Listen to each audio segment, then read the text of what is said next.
Greetings, everyone, and welcome to the Pan Future Society podcast. I am your host, Sean, and today is Saturday, September 17th, 2016.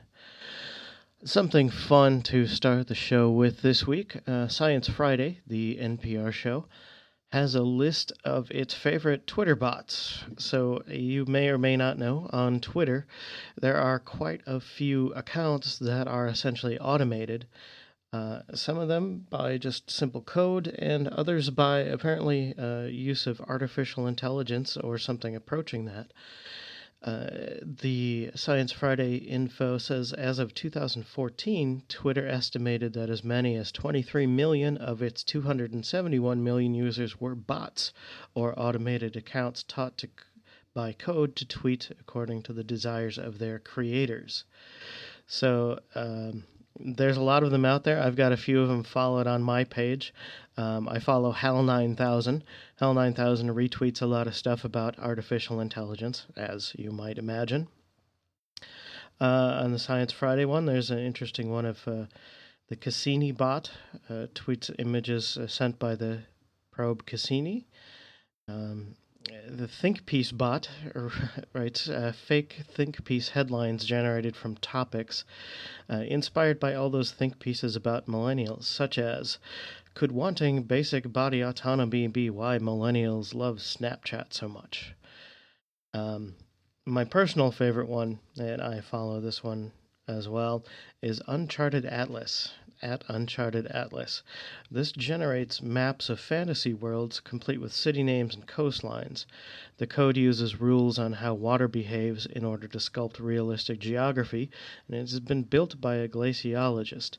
I like this one because it gives me nostalgia for all those the maps in J.R.R. Tolkien's books that I love to stare at, and all the maps that were in the Dungeons and Dragons stuff, and especially all the time I spent creating maps. I think that was one of my favorite things. I didn't have a lot of people around to play Dungeons and Dragons with when I was a kid.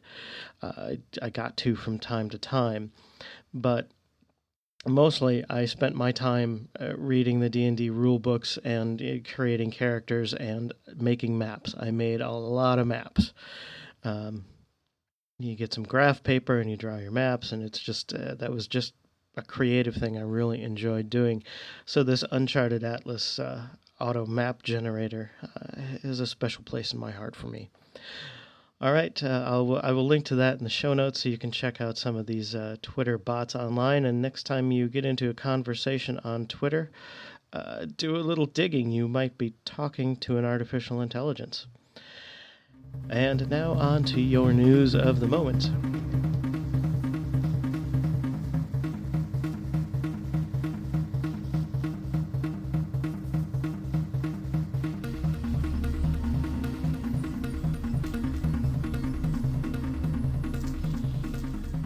The news this week is some interesting materials science news.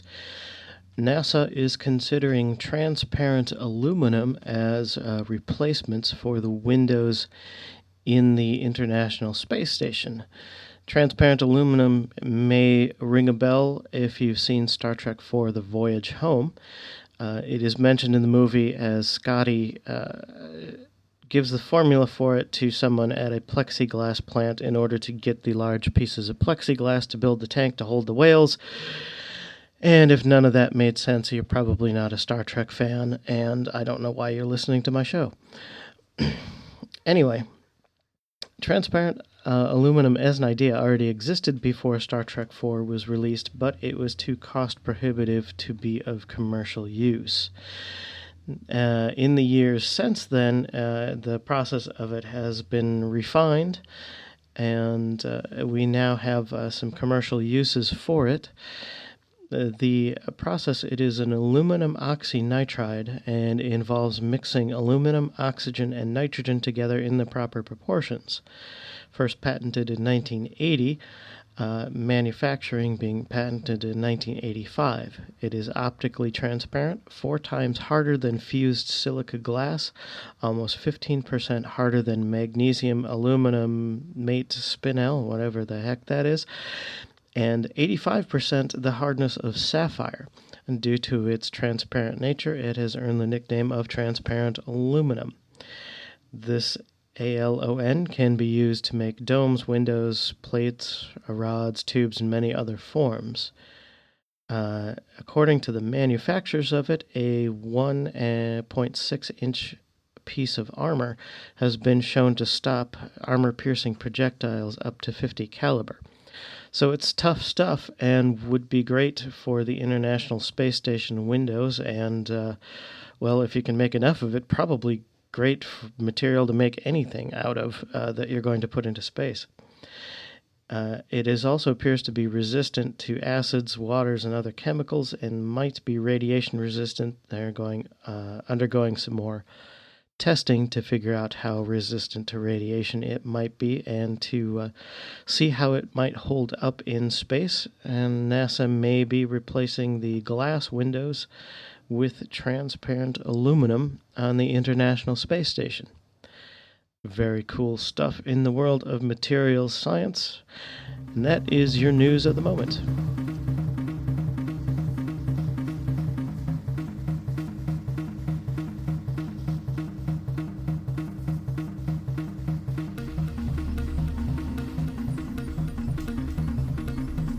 All right, on to the main segment for this week. I hope you enjoyed the interview with A.C. Hashem last week.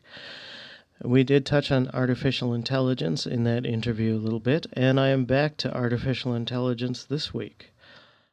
Artificial intelligence has already entered the world in many different areas once only run by humans. Even within the arts, computers and AI systems are making great strides in creativity. I've found examples of computer-generated literature, visual art, and music. Although many of the examples I found would be considered abstract, I think they can all be understood. Music is my forte, and I found much of the music very good, although my ears are trained for abstract aleatoric music. Art is whatever you want to call art, so human-created or created by an AI, it's still in the eye or ear of the beholder. Over the last 3 episodes I did on AI, I talked a lot about the programming. This art is one result of that programming. At this point, the art that machines make is based on taking some kind of input to produce an output. Some have speculated whether or not a machine will one day have rights. Will it be intelligent enough for us to consider it an individual? I think that question would be answered if someday a machine painted a picture because it wanted to.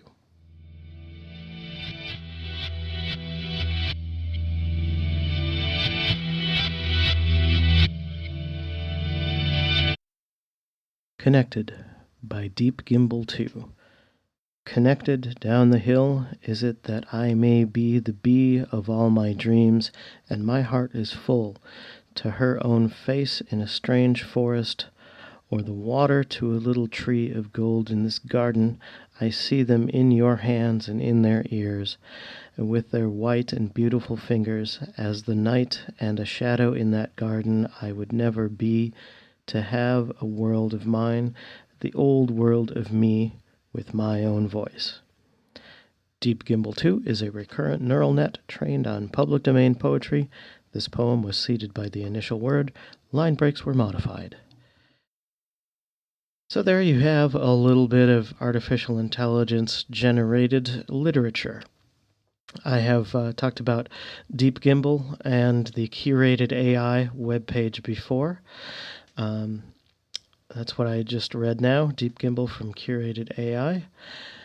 AI has been mentioned previously here that it's being used to write short news stories and news summaries and things like that, but it's making headway into literature. There is also a Dartmouth University project of AI arts, including poetry, and I also found a project underway related to the NaNoWriMo, the National Novel Writing Month, called NaNoGenMo, aiming to generate novel-length works using algorithms. Programmers take part in these exercises with varying levels of human interference. Some of the results are rather funny, such as Pride and Prejudice rewritten using text found in Twitter. The results have the seeming grandiosity of Austen mashed with the text-speak, poor spelling, and autocorrect fails of our modern era. These are just a few of the examples of computer-generated literature I found. For the most part, these works are pretty abstract and sometimes nonsensical, or very modernist. In my opinion, the AI now understands grammar well enough, but it lacks the ability to understand the context that the words are in. They can do the how, but they don't yet get the why of it.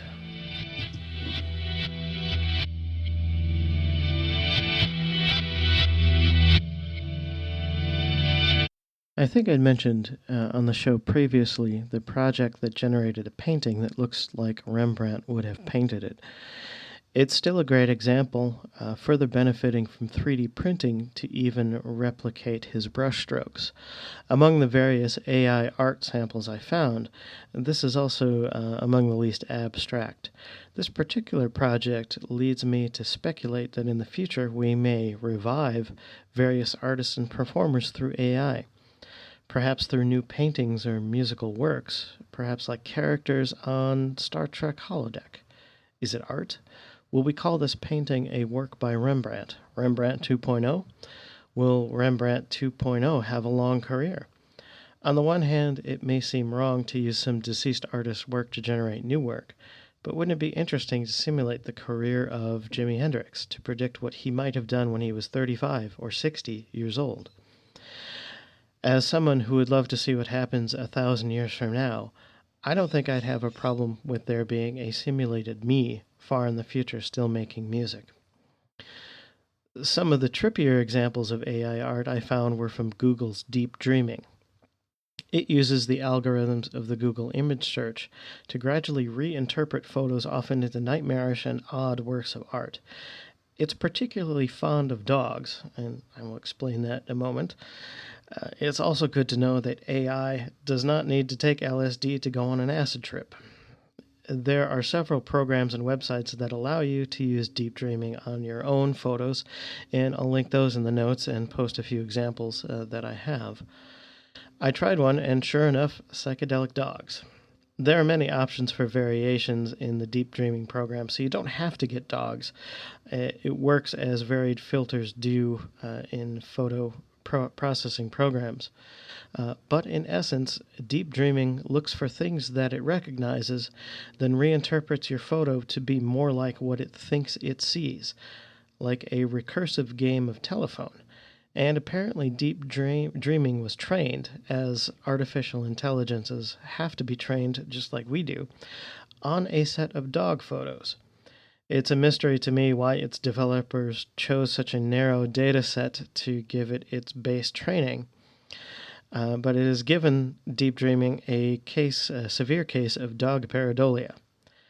But with the various options available in the process, I do think you can get some very artistic interpretations of your images. The full acid trip dog image that I made went through 170 iterations when I ran it. I also found it interesting that a second run at the same photo came up with results that were probably about 90% the same.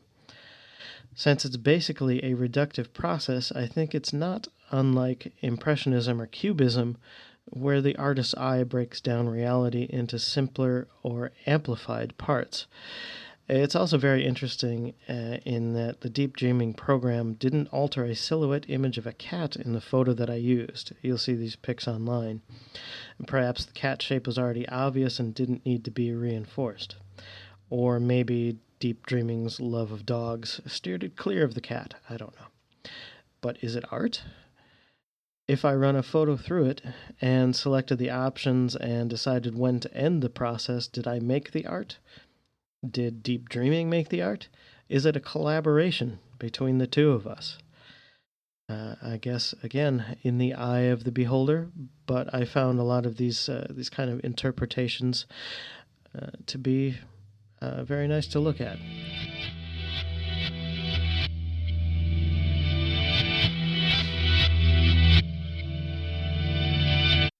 The area of music and artificial intelligence is a special interest of mine since I am a trained musician. Computers have been used by composers for quite some time to automate some aspects of composition and to introduce new ways of generating random or aleatoric ideas. These processes have also been done without AI, with some composers using 12 tone rows, sort of a mathematical method to generate melodies, or dice, or other random chance types of things. And now AI offers new avenues to explore. Artificial intelligence is now also composing full pieces on its own, which are played by computers or by people. AI is improvising, both in interaction with human players and on its own, given various sets of musical rules. Obviously, with music, it's hard to talk about music, and I'm not exactly sure what the legal rules are sharing some of this music online. So I'm going to link to a number of samples of the kinds of music I'm talking about here. So please do go to the website and check those out. I found a wide variance in quality of the music. Of course, I expect the AI to learn and get better, but some examples I found were very odd. Music can certainly be abstract and strange, but as one example I heard AI improvising a jazz solo. It wasn't quite wrong, but it made strange choices. In jazz, you can generally say there's no wrong notes, but there are wrong places and timings to play those notes, and this AI just didn't quite have the chops. You could say it had the note vocabulary of Thelonious Monk with the phrasing of a beginning student. Another jazz example I found was procedurally generated. It was good, maybe a bit on the safe side, but also a bit aimless. It's as if the players know the how, but not the why. Is that the last distinction between humans and artificial intelligence?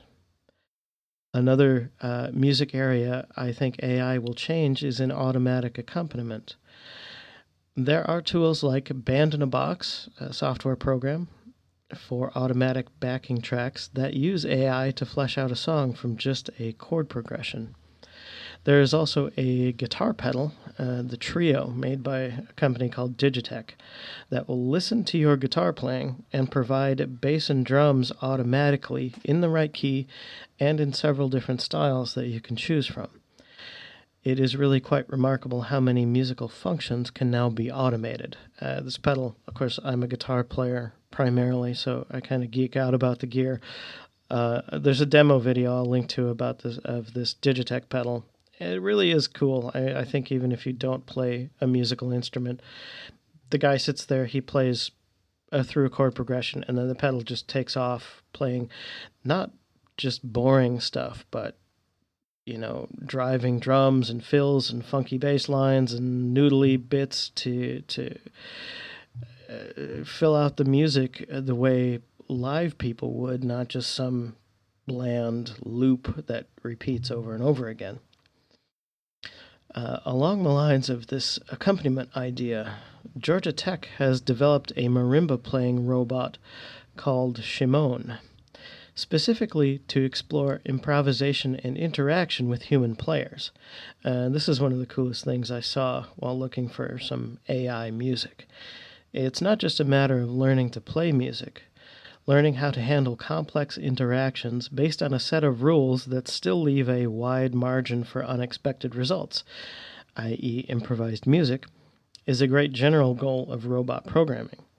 Shimon is meant to interact with humans and participate in live, in-the-moment creative process. I think as a performer, there is a layer of interaction that I would feel because Shimon has a physical presence and plays a real instrument. It goes a step beyond sound coming out of a computer and offers a look into the psychology of humans interacting with robots. There are, of course, solo musicians. I do that too, but it is a different experience to play music with other people.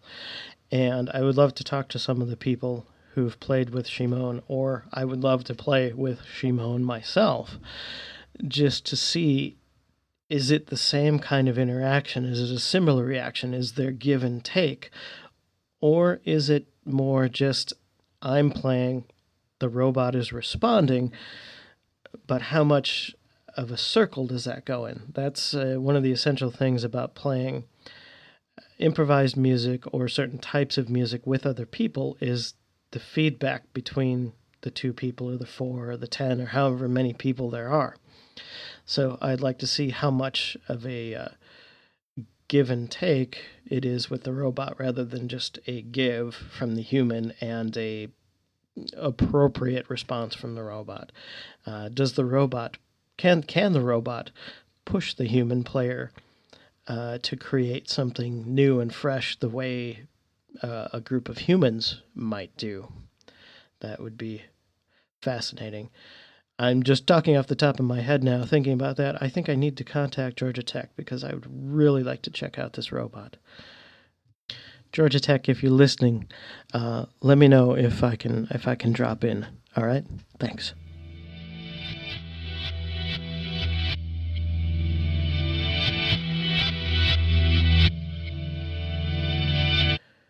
So we have here many examples of artificial intelligence influencing, assisting, and outright creating works of art. Whether or not they are good is up to the viewer or listener. Aside from the raw technology of getting robots closer to human-level expression, I think it will be fascinating to watch our perception of this computer-generated art unfold. Will an AI have a piece at New York's Museum of Modern Art someday? Will I hear an AI-generated song on the radio? I don't think robots will ever stop people from making art. They won't replace us, as they might replace fast food workers. But the creating of art just might drive the possibility that AIs will one day have rights. I refer again to the how and the why of the art. If someday a robot develops a sense of why of making art, I think the robot will be an individual. If a robot programmed to flip hamburgers someday chooses to paint a picture, we will really have eliminated the line between human and machine.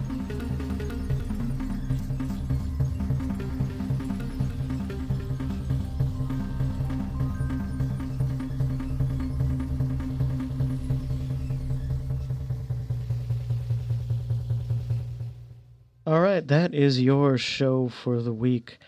Thank you once again for joining me on the Pan Future Society podcast. Come visit me online at panfuture.org. Email me at sean@panfuture.org. That's SEAN. Find us on Facebook and Twitter. Come to the website to check out all the old shows or see the blog. There's occasionally some stuff in the blog that doesn't make it into the show. You can make a donation if you want to help with the production of the show. I would be eternally grateful for anything you could offer there. And that's all I got. I will talk to you again in the future.